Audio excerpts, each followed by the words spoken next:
नमो अरहंतारं नमो सिद्धारं नमो आर्यानं नमो वज्रायणं नमो रोहिषवसावकं शुद्धात्मानमनेकान्तं साधुमत्तं मंगलं वन्दे सिद्धं संदश्चार्थप्रकाशकम् मंगलम भगवान वीरो मंगलम गौतम गणे मंगलम कुंद कुंदाद्यो जैन धर्मो सुमंगलम सर्व मंगल मंगलम सर्व कल्याण कारकम प्रधानम सर्वधर्माणाम जैनम जयतु शासनम सो निज भाव सदा सुखद अपनो करे प्रकाश जो बहुविधि बहु दुखन की करे सत्यानाश लीनात्मा बुद्धात्मैव परत्वेन चापरम अक्षयानंत बोधाय तस्मै सिद्धात्मने नमः।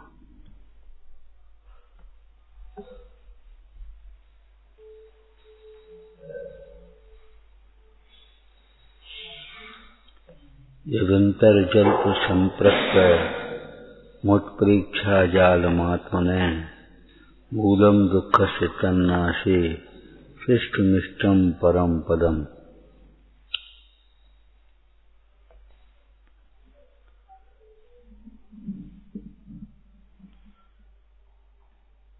जितनी भी नाव डूबी हैं भीतर के पानी से डूबी हैं, ऊपर के पानी से नहीं।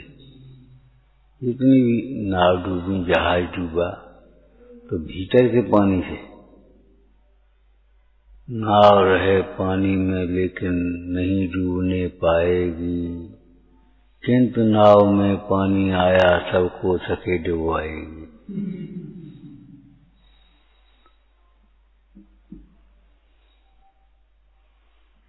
पानी में नाव आ गई और नाव में पानी, एक ही बात है। अरे एक ही नहीं है। ये जीव दुखी हुआ है तो अपने अंतर के विकल्पों से, बाहर के पदार्थों से नहीं। मूर्छा परिग्रह, जब पर पदार्थ में ममत्व भाव उसका नाम परिग्रह है तो परद्रव्य निमित्त कहलाता, बाह्य परिग्रह कहलाता।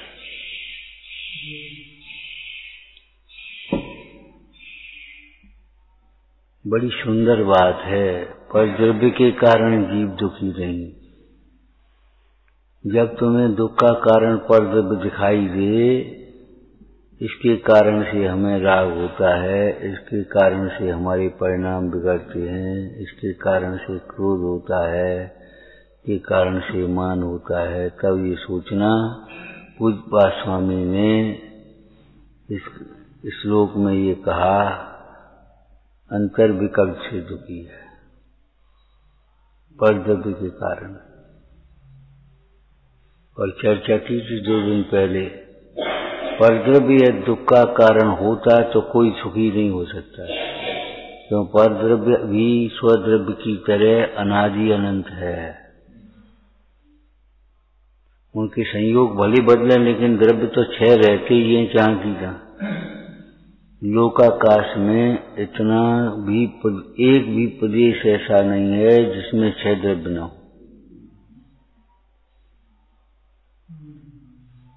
ये परद्रव्य तो रहेंगे।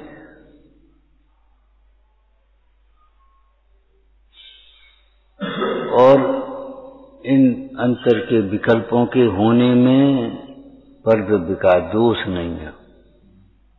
पूरा वाक्य क्या कहा था? परद्रव्य निमित्त तो है लेकिन परद्रव्य का दोष नहीं है।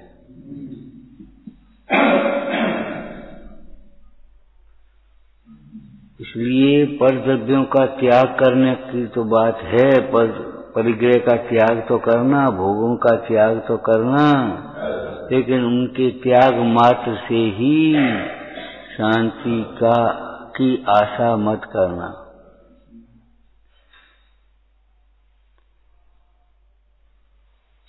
क्या कहा? कुसंग का त्याग करने पर भी बिना ज्ञानाभ्यास के शांति नहीं मिलेगी।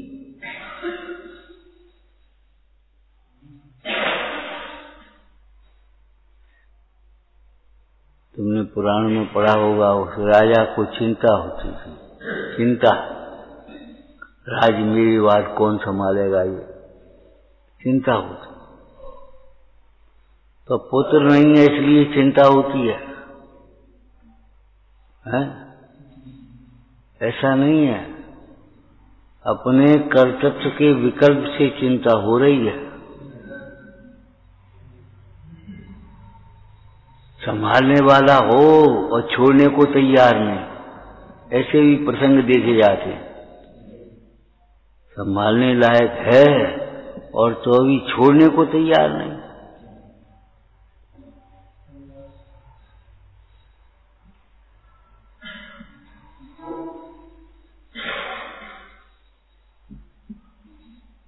परद्रव्य दुख का कारण हो तो नहीं छूट सकता, दुख नहीं छूटेगा। इसका अर्थ क्या हुआ?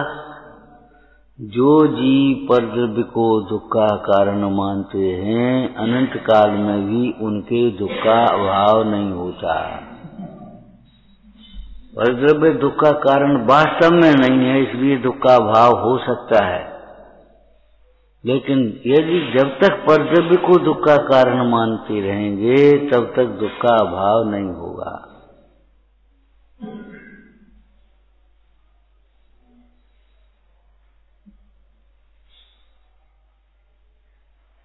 जो तेरे अंतर में विकल्प चलते रहते हैं, संकल्प विकल्प, उत्प्रेक्षा जाल मात्र ने मानो संभावनाओं में जीते रहते हैं। मानो और संभावना, अरे परद्रव्य को हमने अपना मान लिया है और कैसी संभावना कर, अगर चलेगा पैसा चलो फिर क्या हो, अरे कुछ नहीं होगा। पैसा चले जाने से सुख आत्मा का गुण है, वो सुख थोड़ी चला जाएगा। ज्ञान आत्मा का गुण है, ज्ञान थोड़ी चला जाएगा। ये पद छिन जाएगा फिर कोई फिर क्या होगा? अरे पद छिन जाएगा।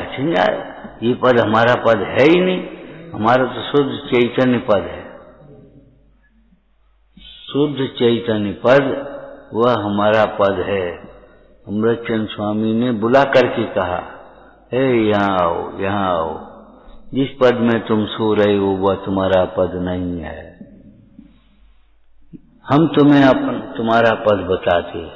शुद्ध चैतन्य धातु से निर्मित वह तुम्हारा पद है।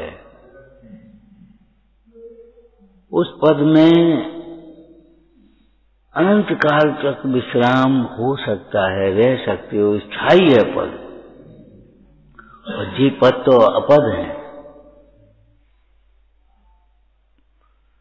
पर द्रव्य दुख का कारण नहीं है, इसलिए दुख छूट सकता है, ठीक है।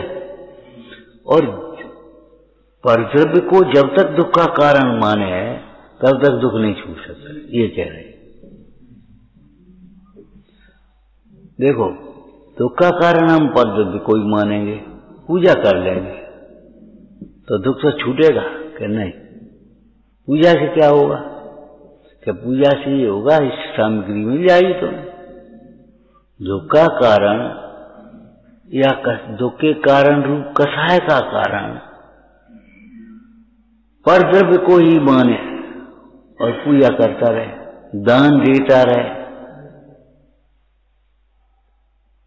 तीर्थ यात्रा करता रहे, तपस्या करता रहे, व्रतों का पालन करता रहे, शास्त्रों का अभ्यास करता रहे।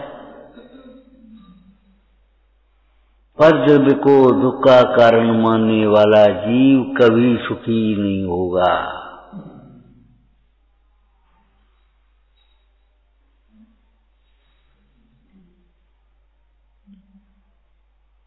शास्त्र पढ़ने का तो यही फल हुआ, परद्रव्य को दुख का कारण नहीं माने और परद्रव्य को दुख का कारण मानता रहा। तो अब ये बता, शास्त्र पढ़ने से तुझे क्या लाभ होगा?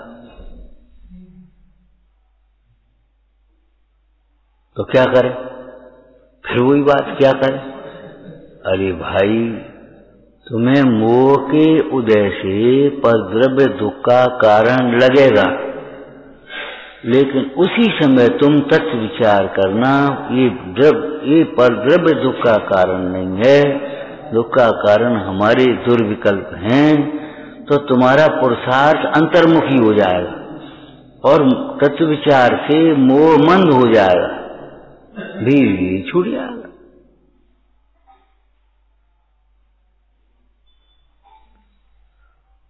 क्या करना? कोई मोह के उदय में परद्रव्य दुख का कारण लगेगा तो सही, लेकिन तब तुम उसमें विचार करना। पूज्यपाद स्वामी ने कहा है कि परद्रव्य दुख का कारण नहीं है, और उनकी बात सच्ची है, सत्य महाव्रत के धारी है, और दुख तेरा स्वभाव भी नहीं, परद्रव्य भी दुख का कारण नहीं और दुख तेरा स्वभाव भी नहीं है, इसलिए अब छूटेगा, छूट सकता है, स्वभाव नहीं है इसलिए छूट सकता है दुख। और परद्रव्य दुख का कारण मानेगा तो तक कभी नहीं छूट सकता, और परद्रव्य के आश्रय से कभी नहीं छूट सकता। एक व्यक्ति को प्यास लगी थी, अब वो ये सोचता रहे क्या करें, कोई पानी पिलाने वाला नहीं, और उसको दोष देता रहे, उसको गाली देता रहे, अभी तक नहीं आया, अभी तक नहीं आया, हम प्यासे मर गए, और पानी रखा है पिए नहीं। अब बताओ उसकी प्यास कैसे बुझेगी? अरे नहीं आया तुम उठो, उसमें से पानी ले लो, पी लो। परद्रव्य को दुख का कारण न कहने में ये बातें समझ लेना चाहिए कि परद्रव्य दुख का कारण नहीं है, ये सच्ची बात है। तो फिर दुख का कारण क्या है ये सोचो। हम तो परद्रव्य को दुख का कारण मानते, तो दुख का कारण क्या है? तो दुख का कारण कहाँ है? दुख तेरी पर्याय में है ना, तो उसी पर्याय में ढूंढ।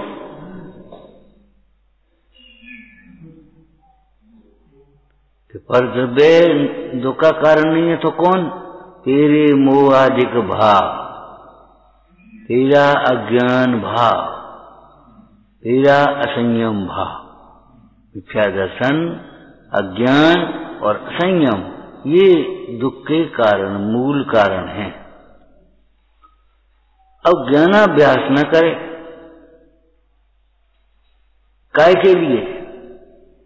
ज्ञानाभ्यास भी करे तो पंडिताई के लिए करे, दूसरों को समझाने के लिए करे, तैयारी कर ले।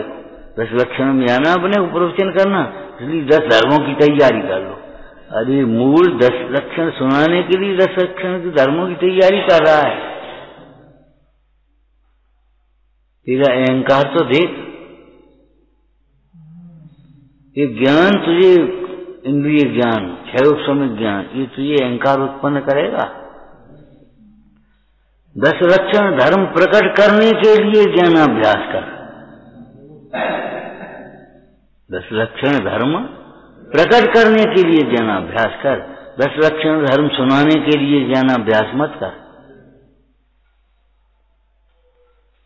परद्रव्य दुख में निमित्त तो है, इसलिए उसका त्याग कराया है, लेकिन परद्रव्य को त्याग करने मात्र से ही कोई सुखी होना चाहे, वह कभी सुखी नहीं हो सकता, उसका दुख कभी दूर नहीं हो सकता।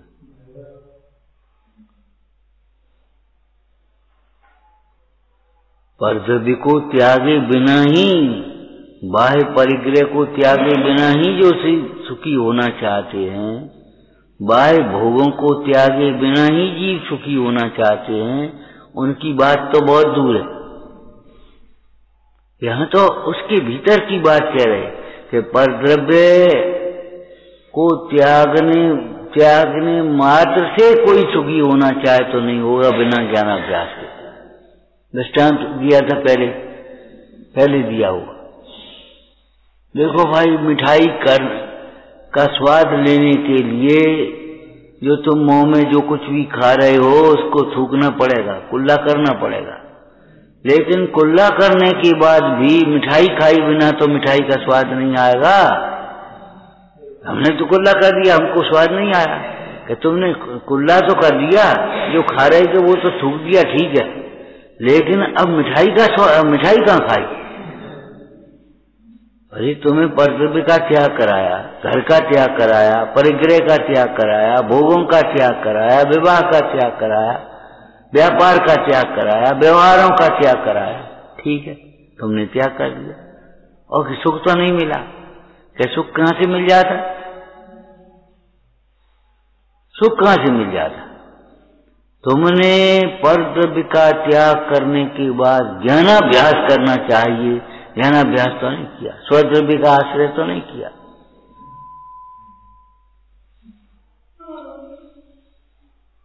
अब आप समझ लो, घर छोड़ने के बाद, परिग्रह छोड़ने के बाद जो नाम मात्र से छोड़ देते उनकी बात नहीं करे, बिना छोड़े सुखी होना चाहते वो तो नहीं हो सकते। बाले न समता सुख कभी नर बिना मौन मुद्रा धरे, न नग्न पर तन नग्न ठाड़े, सुर असुर पायन पड़े। लेकिन कोई नग्न माने पर्वत और नग्न माने नग्न, पर्वत पर नग्न होकर के भी खड़ा हो जाए और वेद ज्ञान का अंतरंग में अभ्यास न करे तो वो तो भी सुखी नहीं होगा, ये कह रहे। उपदेश ऊंचा चढ़ने के लिए है, बैलेंस के लिए है।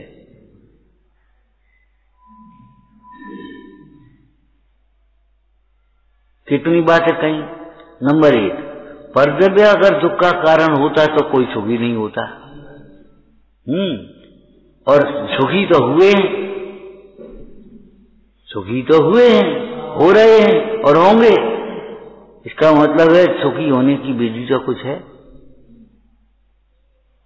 और दुख आत्मा का स्वभाव नहीं, इसलिए छूट सकता है, सुखी हो सकते हैं। इसका मतलब सुख आत्मा का स्वभाव है, सुख शक्ति है, इसलिए व्यक्त हो सकती है, प्रकट हो सकती है। लेकिन कर्तव्य का दोष देखने से नहीं, कर्तव्य के आश्रय से नहीं, जिंदगी भर पड़े रहना, जिंदगी भर।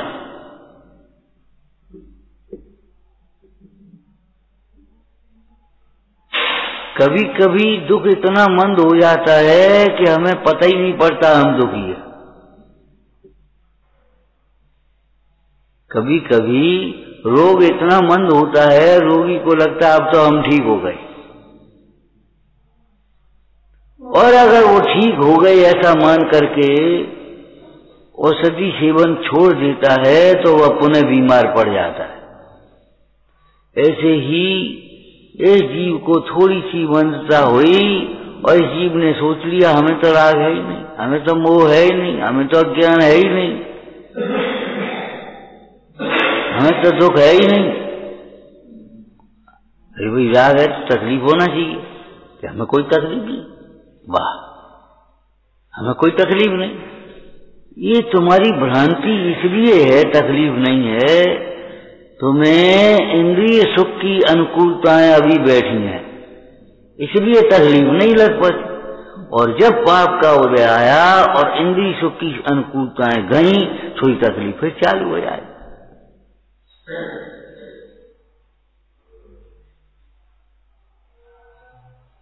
अभी तुमने रोटी खा ली, अब तुम्हें लगता है कुछ नहीं है, भूख है ही नहीं, पानी पी लिया, प्यास है ही नहीं। लेकिन थोड़ी देर बाद जब वो रोटी पानी का असर चला जाएगा तो फिर भूख प्यास आ जाए। बहुत लोग ऐसा कह देते हैं, जब हम प्रवचन सुनते हैं तो सब समझ में आता है, सब समझ में आता है, इनकार तो देखो, लेकिन क्या करें, उठते हैं सो भूल जाते। भैया समझ में आई हुई चीज भूल कैसे जाओगे? भाई शब्द भूल जाओ अलग बात है, लेकिन समझ में आने पर, भाव भाषण होने पर ये भूल जाओ, ये तो समझ में नहीं आए। अगर भूल जाने की प्रकृति है तुम्हारी तो हम तुमसे फिर पूछ रहे हैं, ये बताओ अपना नाम क्यों नहीं भूल जाते कभी? तुम्हारा नाम क्या है? नाम क्यों नहीं भूल जाते? घर क्यों नहीं भूल जाते? रिश्ते नाते क्यों नहीं भूल जाते? प्यास पानी से बुझती है, भूख भोजन से मिटती है, ये क्यों नहीं भूल जाते? प्यास लगी, बन जाओ, थोड़ा भोजन कर लेते, भूख रही है, पहले पानी जाओ। तो प्यास पानी से मिटेगी और भूख भोजन से मिटेगी, रोग औषधि से मिटेगा, ये क्यों नहीं भूल जाते? ये मिथ्यात्व के संस्कार कितने गहरे पड़े हैं, भूले ही नहीं, अपना नाम ही नहीं भूले।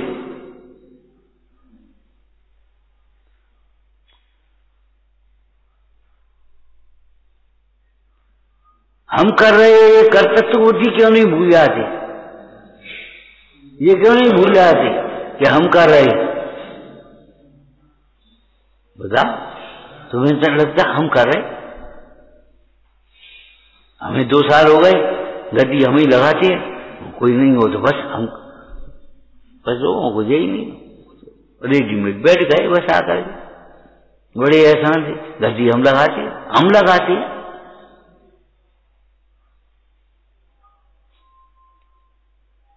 ये कर्तव्य क्यों नहीं भूल जाते? अज्ञानी अनुकूलताओं में भी कर्तव्य नहीं भूलता, प्रतिकूलताओं में भी पर को दोष तो देता है, लेकिन कर्तव्य नहीं भूलता। क्या करें, हमने तो बहुत सोची थी और हमने बड़ी सही प्लानिंग की थी, लेकिन इन्होंने सब गड़बड़ कर दी, गलती दूसरे पर थोप दी। या क्या करें, ऐसा ही उदय था, ऐसी होनार थी, ऐसी ईश्वर की मर्जी थी, लेकिन कर्तव्य तो नहीं छोड़ेगा।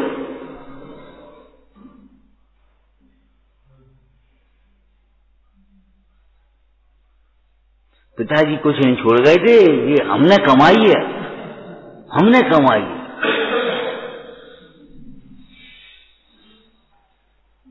यहाँ पहले कुछ नहीं था, वो तो हम आए तो हमने किया है। और भगवान तुमने किया है तो तुम साथ ले जाओगे, जब तुम जाओगे तो सब मिट जाएगा। विचार करो, परद्रव्य दुख का कारण नहीं है, इसलिए परद्रव्य के त्यागे बिना तो दुख नहीं मिटेगा, त्याग करने पर भी ज्ञानाभ्यास के बिना नहीं मिटेगा, ये कह रहे। आत्मा का स्वभाव नहीं है दुख, इसलिए दुख मिट सकता है, लेकिन आत्मा के स्वभाव को समझे तो। आत्म स्वभाव को समझे बिना हजारों शास्त्र भी पढ़ ले, दुख नहीं मिटेगा। ईर्ष्या कहां से जग जाती है? अभी जी कोई अच्छा बोल दे थोड़ा तो इनको ईर्ष्या आ जाती, देखो हम ये अच्छा बोल देते, हम नहीं बोल पाते। जरा अच्छा बोल दे अभिमान आ जाता है, दीनता आ जाती है। पर द्रव्य के को दुख का कारण मानता है, उसके दुख का अभाव नहीं होता, ये कह रहे हैं। पर द्रव्य को दुख का कारण मानने से दुख मिटता तो नहीं है, दुख बढ़ जाता है। क्यों? मिथ्यात्व का परिणाम है ना, दुख बढ़ेगा। पर द्रव्य को दोष देने से दुख ही बढ़ता है। देने से माने देखने से, इसमें पर का दोष है।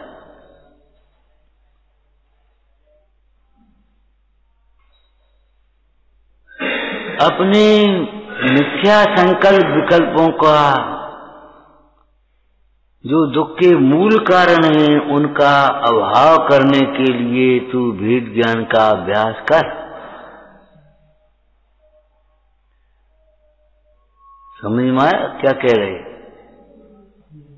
हाँ, कुछ बात समझ में कहते देखो भैया, परद्रव्य को अपना दुख का कारण मानते मानते तो जिंदगी चली गई, और जाने कितनी जिंदगी चली गई। लेकिन अपर्जब को दुख का कारण मानना छोड़कर उनके प्रति माध्यस्थ भाव रखते हुए अपनी रास्ता पे चलो। जब आप सड़क से निकलोगे, कोई रो रहा होगा, कोई गा रहा होगा, कोई बीच में खड़ा होगा, कोई इधर होगा, कोई उधर होगा, कहीं पत्थर पड़ा होगा, कहीं पानी बह रहा हो नाली में। अब क्या करें, ये सब होगा, तुम अपनी रास्ता निकल जाते हो। ऐसे ही कर्म के उदय से नाना प्रकार के संयोग मिलेंगे, नाना प्रकार की परिस्थितियां बनेंगी, तुम अपनी रास्ता निकलते आओ। एक दृष्टांत दिया था पहले, फिर दे रहे। देखो भाई, नाव को पानी रास्ता देता नहीं है, उस नाविक को पतवार के द्वारा रास्ता बनाता जाता है। पानी नाव को रास्ता देता थोड़ी है, वो तो हावी है। अगर पतवार नहीं होगी तो जिधर पानी का बहाव होगा उधर ही नाव बहती चली जाए। अगर तुम्हारा पुरुषार्थ नहीं होगा, तुम्हें वेद ज्ञान नहीं होगा, तो जैसा उदय होगा वैसे ही तुम्हारे परिणाम होते चले जाएंगे।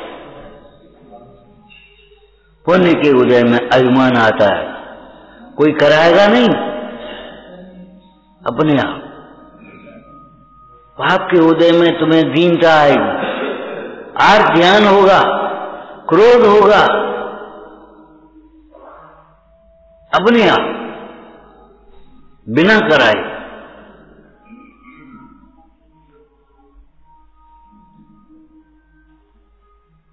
नाविक और पतवार की यही तो उपयोगिता है। वो पानी को चीरते हुए रास्ता बनाती है, नाव आगे बढ़ती जाती। तुम्हारी नाव आगे कैसे बढ़ेगी? उदय को चीरते हुए रास्ता बनाती आओ।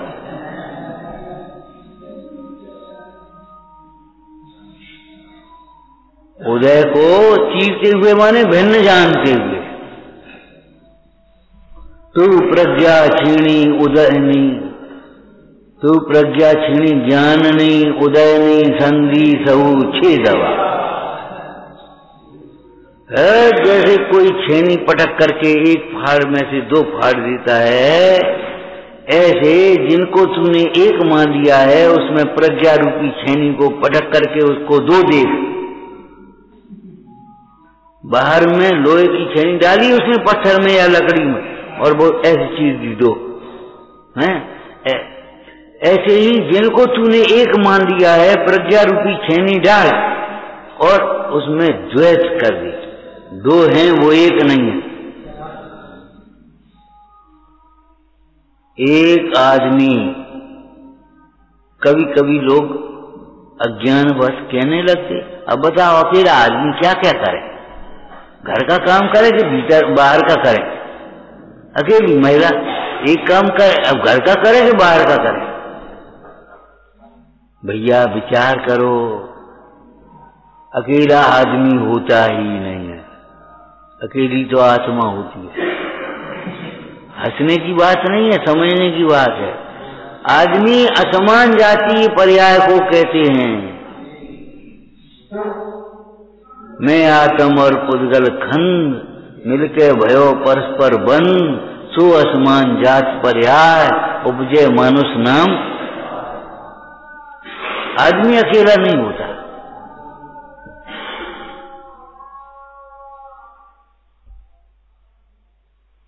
अरे आदमी तो अकेला होता ही नहीं है, एकत्व की अनुभूति करने वाला भी अकेला फिर नहीं होता, जन्म धारण नहीं करता।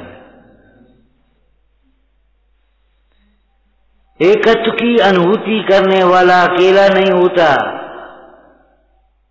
क्या मतलब हुआ? व्यवहार न्याय का कथन है अकेला नहीं होता, अकेला ही होता एकत्व की अनुभूति करने वाला। लेकिन व्यवहार न्याय से अरे इतने पंच परमेष्टि तो हैं।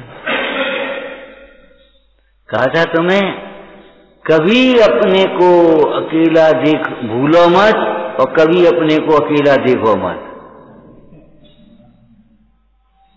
कभी अपने को अकेला मत समझो,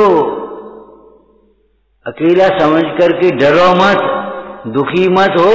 अरे अब हम अकेले हैं, कैसे जाएंगे, कैसे चलेंगे, कैसे करेंगे। अब बता, कोई आओ ही नहीं, अब अकेले स्वाध्याय कैसे करें। अच्छे हैं, जैसे भीड़ में करते हो तैसे अकेले में करो।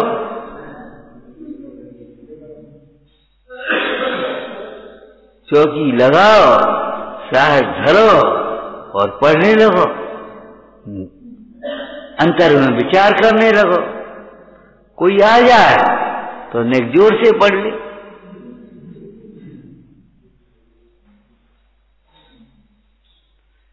अगर इतने लोग बैठे हैं, कभी कहे भैया पीछे हम सुनाई नहीं दे, माइक लगा लो जी, उनका काम है, तुम्हारा काम नहीं।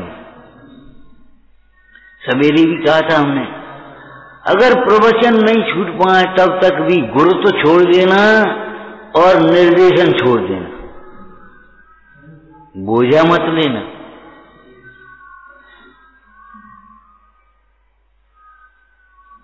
गायक बनना व्यवस्थापक नहीं,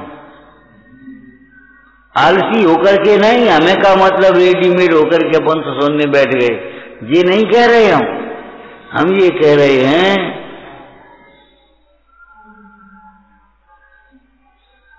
व्यवस्थाओं का बोझ अपने माथे मत रखना।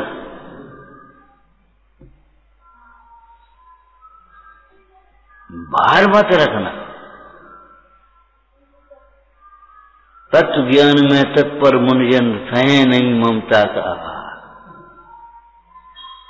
रखे नहीं ममता का भार।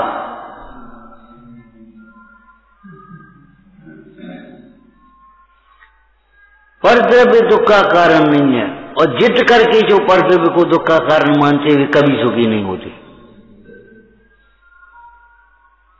कि आप कहो तो हम 2 घंटे स्वाध्याय और करने लगेंगे, हम पूजा कर लेंगे, हम दान दे लेंगे, हम संयम पाल लेंगे, हम व्रत पाल लेंगे, लेकिन दुख का कारण परद्रव्य कोई कारण माने। हमारा उपयोग पर के कारण खराब होता है, पर के कारण नहीं लगता। फिर तो सुनो भैया, मोक्ष मार्ग का प्रारंभ नहीं होगा तो अभी अरे भवचक्र का फेरा न एक चला। क्यों कि परद्रव्य को ही अपना मानता रहा, परद्रव्य को ही दुख का कारण मानता रहा।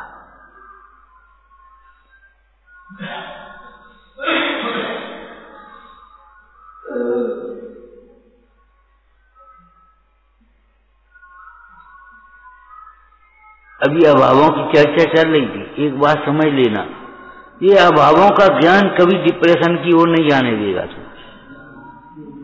निराश, पहले धर्म नहीं किया तो अब कर सकते हो, और अभी कोई समस्या है, उलझन है तो आगे कर सकते हो। श्रद्धा तो करो, कम से कम श्रद्धा तो करो, आगे कर सकते हो। लेकिन पर के आश्रय से नहीं, अचिंता भाव, किसी पुद्गल के आश्रय से नहीं। पुद्गल में पुद्गल से लाभ हानि नहीं होती, पुद्गल से जीव में तो लाभ हानि होती ही नहीं, पुद्गल से पुद्गल में लाभ हानि नहीं होती। इतनी बढ़िया गोली थी, इतना लाभ हो गया, एक गोली खाते ही ठीक हो गए। अरे तुम्हारा कैसी बातें कर रहे हो, कैसी बातें कर रहे हो। हम ये कह रहे कितनी पावरफुल गोलियां बना लें, जब तक अंतर के वो दोष, आयुर्वेद वाले दोष बता रहे, बात पित्त कब वाले, जब तक उन दोषों का समन नहीं होगा तब तक दर्द नहीं मिटेगा। कितनी पावर, थोड़ी देर को उतनी, जब तक गोली का असर है तब तक मालूम नहीं पड़ता था, दर्द होता नहीं कि दर्द मालूम नहीं पड़ता। दर्द तो उतनी टाइम में मिटेगा, ये ध्यान रखना।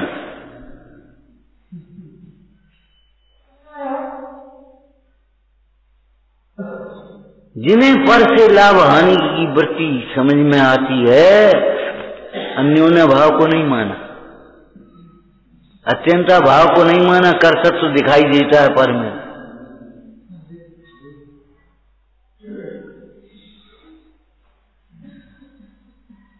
और ये बड़ी गहरी चलती रहती हैं मान्यताएं, और ऊपर से बस हो जाता है। लेकिन एक दृष्टांत दिया था हमने आपको, इन अशुद्ध कपड़ों के ऊपर दुपट्टा डालने से प्रक्षालायक थोड़ी हो जाओ। ऐसे अशुद्ध मान्यताओं पर ऊपर से शब्द बदल करके, क्रियाएं बदल करके, और ये शास्त्र पढ़ करके तुम ये ज्ञानी थोड़ी हो जाओगे, सुखी थोड़ी हो जाओगे। मान्यता बदलनी पड़ेगी।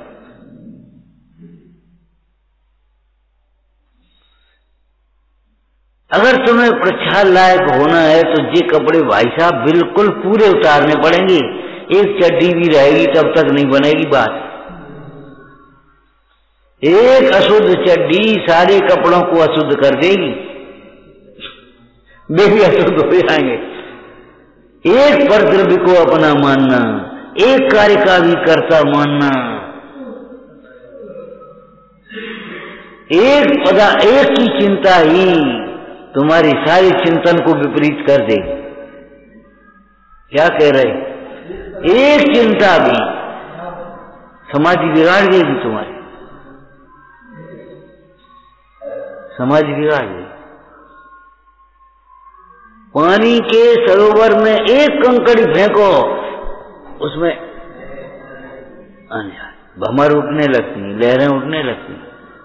एक कंकड़ी डालने, देखता हुआ चेहरा भी लुप्त हो जाता है, जाने कहां चला गया। ऐसे दिखता हुआ आत्मा भी दिखता नहीं है, ये समझ लो। नहीं दिखेगा, नहीं दिखता हुआ दिखेगा नहीं, और दिखता हुआ भी फिर लुप्त हो जाएगा। मतलब ज्ञान नहीं है तो होगा नहीं, और ज्ञान है तो नष्ट हो जाएगा। संपदा नहीं है तो होगी नहीं, और संपदा है तो नष्ट हो जाएगी पुण्य के बिना।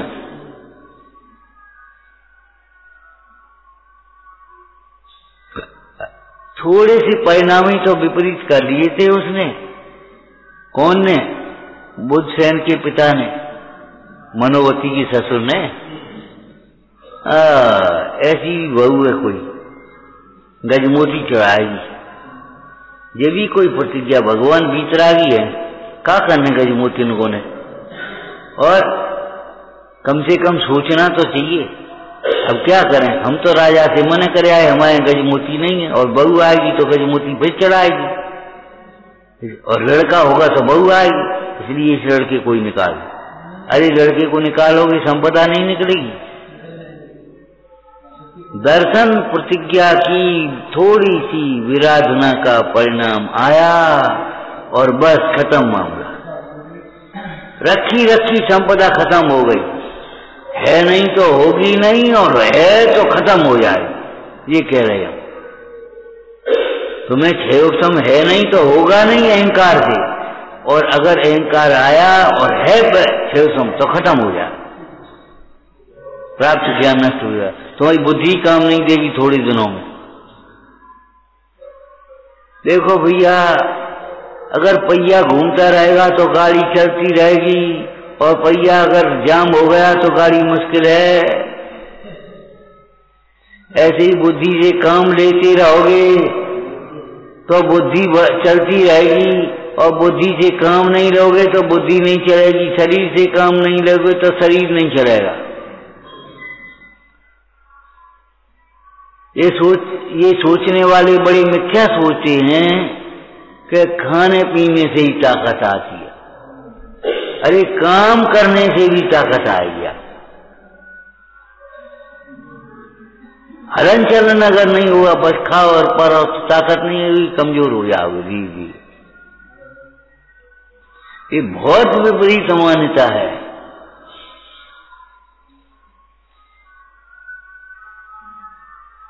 मूल गाथा, मूल श्लोक क्या चल रहा है? हे भाई, तेरे दुख का कारण कोई परद्रव्य नहीं है। ये बहुत बढ़िया बात है, प्लस पॉइंट है। तेरे दुख का कारण परद्रव्य होता तो कभी सुखी नहीं होता। तेरे दुख का कारण तेरे मिथ्या संकल्प विकल्प हैं। जब मिथ्या संकल्प विकल्पों से दुखी होता है तो परद्रव्य निमित्त होता है, इसलिए उनका त्याग तो कराया। जैसे बादाम का बाहर का छिलका तोड़े बिना बादाम भिगोया नहीं जाएगा, भीतर का छिलका निकलेगा नहीं, और तोड़ने पर भी जब तक भिगोएंगे नहीं तब तक भीतर का छिलका नहीं निकलेगा। ऐसे ही बाह्य परिग्रह का त्याग किए बिना तो दुख दूर नहीं होगा, लेकिन बाह्य परिग्रह का त्याग करने के बाद भी यदि हम तत्वाभ्यास नहीं करेंगे, वेद ज्ञान का अभ्यास नहीं करेंगे तो दुख दूर नहीं होगा।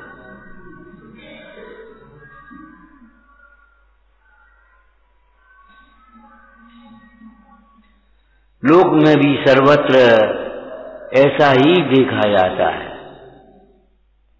बाहर के छिलके को दूर करके अंतर के छिलके को दूर करने के लिए अलग से पुरुषार्थ करना है। बताओ, आपको नहीं करना है, भिगोना पड़ेगा। अरे बाहर का छिलका तो एक चूट में ऐसे चले जाएगा, निकल गया, और भीतर का छिलका तो भैया भिगोना पड़ेगा तब निकल पाएगा।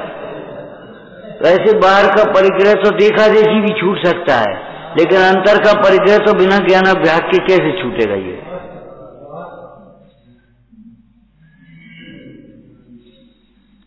अंतर का परिग्रह जानते हो? मिथ्यात्व, क्रोध, मान, माया, लोभ, हास्य, रति, रति, शोक, भय, जुगुप्सा और 3 प्रकार के वेद, 14 प्रकार का अंतरंग परिग्रह और 10 प्रकार का बहिरंग परिग्रह, 24 परिग्रह है ना।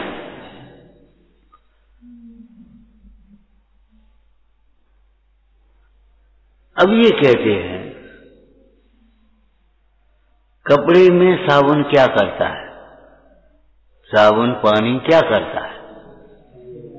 केवल मैल को अलग करता है। सफेदी कहां से आती है? उज्ज्वलता कहां से आती है? अरे भैया, साबुन पानी कोई काले पेंट को सफेद नहीं कर देगा। सोचो, विचार करो, ये काला पत्थर है ना, इसको पाउडर डाल के धो दो पूरा सफेद, तो ये थोड़ी सफेद के संग में ये भी सफेद हो जाएंगे।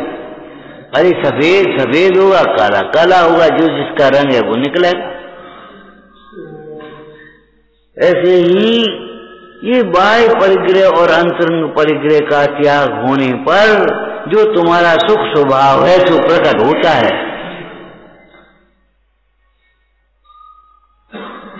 तो प्रकट होता है, नहीं है तो कहां से प्रकट हो?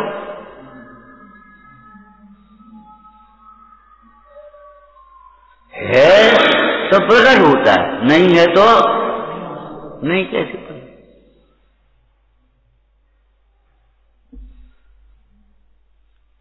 तेरे दुख के कारण। इतनी सरल बात है, लोगों को ये लगता है थोड़ा सा पढ़ लेते हैं, सुन लेते हैं तो ऐसा लगता है जी तो हम जानते हैं। भैया यही तो नहीं जानते। अगर तुम ये मानते हो ये हम जानते हैं तो ये बताओ, जब दुख होता है तो परद्रव्य पर नजर क्यों आती?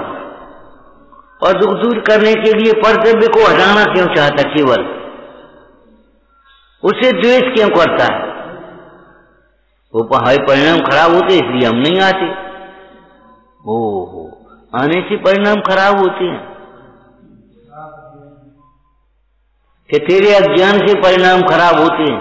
इसका मतलब है तू नहीं आता तब तो परिणाम खराब नहीं होते होंगे, तब तो निर्मल रहते होंगे तेरे परिणाम। क्यों भैया? मंदिर नहीं आते तो उनके परिणाम निर्मल रहते होंगे, और मंदिर में आते सो परिणाम खराब हो जाते। तो मंदिर के कारण परिणाम खराब हो जाते कि तेरे अज्ञान के कारण? सुन, मंदिर में आकर के भी स्वाध्याय नहीं करता इसलिए परिणाम खराब होते। आगे चलो, स्वाध्याय करने के बाद भी विचार नहीं करता इसलिए परिणाम खराब होते। विचार बेई चलते रहते, बेई उल्टे शास्त्र पढ़ लेता स्वाध्याय के नाम पर, लेकिन शास्त्र पढ़ने के बाद भी विचार तो बदले नहीं, इसलिए परिणाम खराब होते हैं। क्यों? मंदिर आने बिना आए भी परिणाम खराब होंगे तेरे, मंदिर आने पर भी परिणाम खराब होंगे। जब तक तत्व विचार नहीं करेगा तब तक परिणाम खराब ही होते रहेंगे।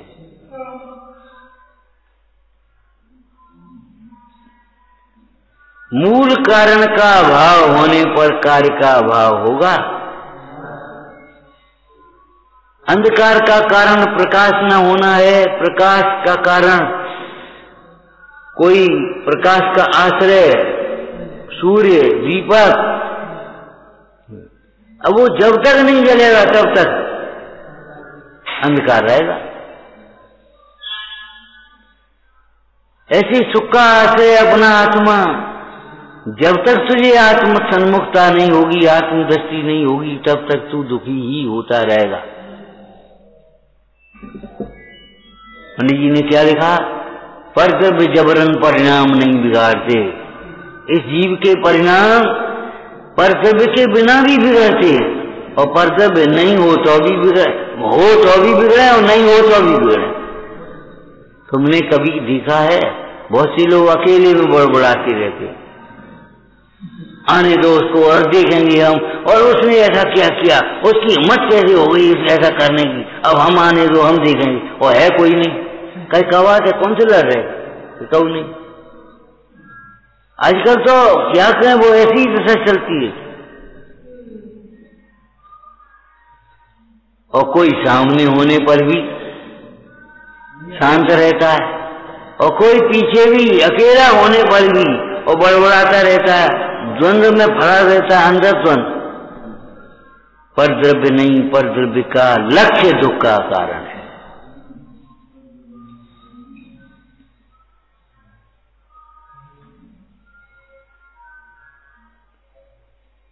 वो सेठ का दृष्टांत दिया था ब्रह्मचर्य के प्रसंग में। स्त्री के चित्र को देख करके उसे याद आती थी स्त्री की, और वो रोता था। तो दूसरी पत्नी ने उस स्त्री के चित्र को फोटो को उठा करके रख दिया। अब वो आया तो और रोने लगा। बोले क्यों, अब क्यों रो रहे, क्या बात है? अरे हम रो रहे हैं, क्या करें, संसार की दशा देख देख करके। क्या बात हो गई, जो घर की स्वामिनी थी उसके चित्र के लिए जगह नहीं,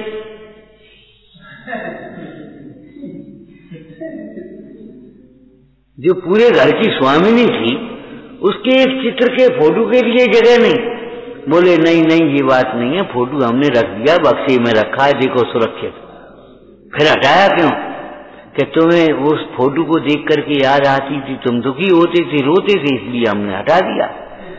अरे मूल, वहां से हटाने से क्या होगा, यहां से तो हटे।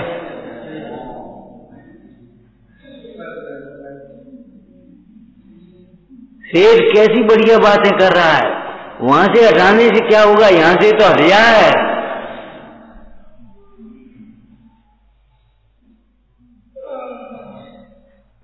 तन्ना से उन संकल्प विकल्पों का नाश होने से, तन्ना से सिस्टम इष्टम परम परमम पदम, जो सर्व जीवों को इष्ट है, जो शिष्ट है, जो सर्व जीवों को इष्ट है और शिष्ट है। एक शब्द सुना है तुमने, शिष्टाचार, एक अशिष्टाचार, एक शिष्टाचार। गुरुओं के आने पर भी बस अपना काम में लगे रहना, ये अशिष्टाचार है। गुरुओं के आने पर खड़े हो जाना, विनम्रता से बोलना, विनम्रता से नमन करना, ये शिष्टाचार है, ठीक है ना। अब ये बाहर की बात हो गई, अब ऐसे ही समझो, आत्मा के सन्मुख होने पर भी क्या हो, कुछ नहीं। आत्मा सुनते भी वैसे ही बैठे रहना, वैसे ही वही सोचते रहना, अब तो बहुत देर हो गई, सो हैं अब तो। हे आत्मा को सुनते हुए भी तो सोने की बात सोचते रहना, जाने की बात सोचते रहना, करने की बात सोचते रहना अशिष्टाचार है। आत्मा को सुनने पर महाप्रसन्न होना, मेढक की बात से नहीं समझने आने पर भी टकटकी लगा करके देखना, ये शिष्टाचार है। अवलोकन मात्र चिंतामणि रत्न की प्राप्ति होना, दरिद्री को अवलोकन मात्र से चिंतामणि रत्न की प्राप्ति हो रही है। ऐसी ये शिष्टा, दुनिया में जितनी शिष्टता है वो काय के कारण है? आत्मा के कारण, आत्मज्ञान के कारण। और जितनी अशिष्टपना है वो शरीर और भोगों में आसक्ति होने के कारण। शरीर में, भोगों में, पर्यायों में एकमेकपना मानने से अशिष्ट हो जाता है। फिर नहीं बोलता। अब कैसे बोले हम? ये छोटे हम बड़े, ये छोटे हम बड़े।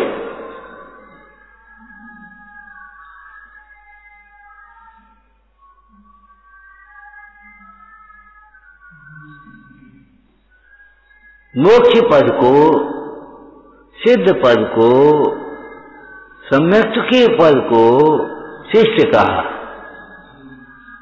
शिष्ट, शिष्टम इष्टम परमम पदम। शिष्ट इष्ट परम पद की प्राप्ति होती है, अर्थात प्रकटता होती है। किसको? संकल्प विकल्प से रहित जीव, देखने वाले जीव को, ध्याने वाले जीव को।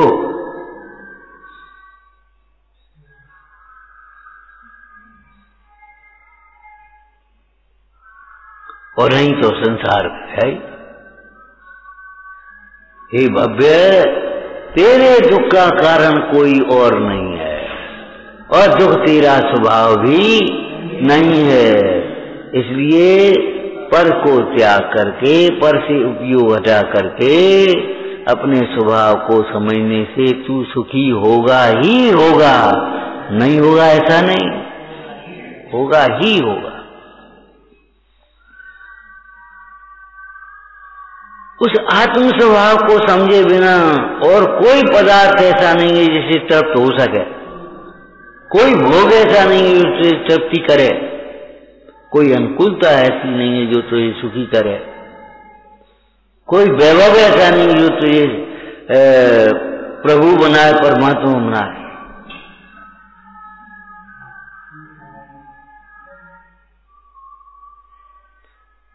ऐसा कहकर के विपरीत मान्यता छुड़ाई है मूल में। फिर विपरीत विचार भी छुड़ाए हैं, लेकिन मूल में क्या? पहले विपरीत मान्यता छुड़ाई है। विपरीत मान्यता छूटेगी तो विपरीत विचार भी छूटते चले जाएंगे, और सम्यक विचार होगा तो विचार छूट जाएंगे और निर्विकल्प अनुभूति प्रकट हो जाएगी। ओम नमः। हे जिनवाणी भारती तो जपो जिन में, जो तेरी शरणा गए तो पावे सुख से।